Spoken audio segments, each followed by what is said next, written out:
Some people have asked me how I got into this industry, and I'll be honest, I started off in education. I was a special ed teacher, have a lot of hours of psychology and education. I took a job on site, and from there I built a career. I've never gotten back out of it.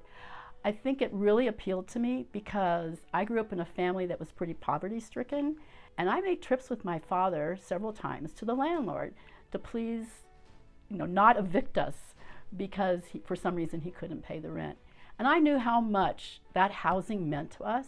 It was the center of our, there were 6 of us kids. It was our life. And so I grew up with an understanding that housing is extremely important to every individual, especially to a family. I believe housing is really the cornerstone of society. My family is mixed. I've seen a lot of prejudice for my own kids as they grew up and tried to go out and rent houses or rent apartments. I have children that have been in prison, and I saw the struggles they had when they came out trying to get housing, and it made me that much more convinced that I had to stay in this work and make sure that other families don't suffer some of those judgments and disadvantages just because of something that happened in the past, or where you grew up at, or how much money your parents made, or how much money you're able to make, and what your situation is. And so housing is my passion now. Hi, my name is Kathy, and I have a role with different organizations as a landlord recruiter. I come from a place of sales and marketing background, and as I dove into this work, I started working with families and individuals one-on-one, really understanding people's struggles, the problem they're having with finding affordable housing, getting someone to lease to them, overcoming different barriers, any barrier, whether it be an eviction, a credit report, a felony charge. And so as we dove in more, I became more of an advocate for families and forged relationships with property managers and owners to see people as people and not just as vacant units and blank applications. So the more I do this work, the more I love this work, the more I love working with people. Some of the responsibilities that I would point out to somebody that was going to rent is, of course, the obvious one is always to pay your rent and pay it on time so that you don't incur late fees. The thing I would say about that is if there ever was a situation where you were going to be late, it's your responsibility to call the landlord ahead of time. A lot of times, if this is the first time you've been late, or if somebody appreciates the fact that you gave them a heads up, they might even waive the late fee as long as you stick to the agreement that you're going to pay on a certain date. But it's best to let the landlord know first. The other thing when it comes to responsibility is the upkeep of the unit. If someday, most people hope that they're going to own something. Practice now. Practice on how to take care of a place. So most owners appreciate you calling in a work order right away and say something's wrong. If you see leaks underneath a sink, things like that, those are huge expenses for owners if they're let to go and not reported. So the upkeep of your unit, how clean you keep it, and be sure and stay in contact with the owner on any kind of repairs that are needed. I work with a number of different organizations to help families and individuals find housing and work specifically with property managers, individual owners to help people through that process. Okay. And during all the years I've been doing property management, I've seen probably 100 different kinds of leases, but they all basically have the same stuff in them. Maybe worded a little different, but it basically is all the same topics. So usually the lease, of course, will always have your name, the name of your landlord, how to reach them, their address, phone number, email, whatever, the name of the property that you're at, and your address, your actual address. It'll also state how much the rent is per month, when the lease starts and when it ends, when your 12 months is up, so the lease length. It'll talk about if you don't pay your rent on time, what the late fees are, what the repercussions of not paying on time are. That's usually the first part of the lease.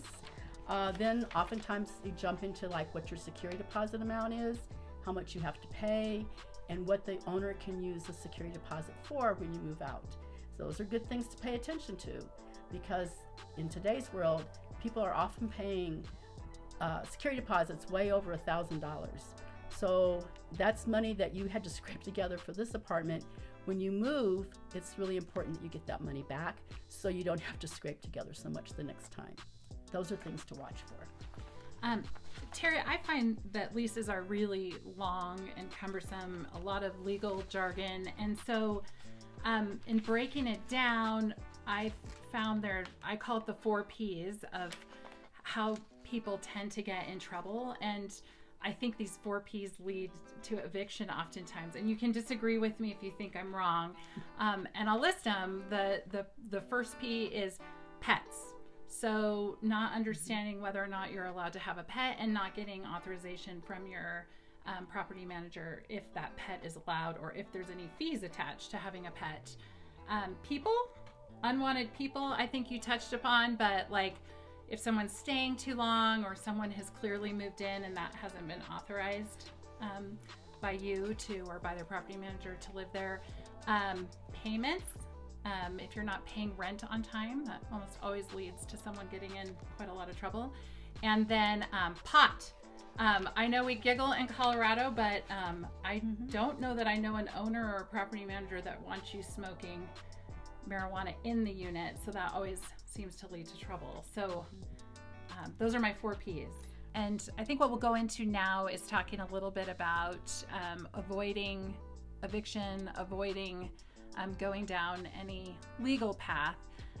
And my recommendation is that is always a last resort.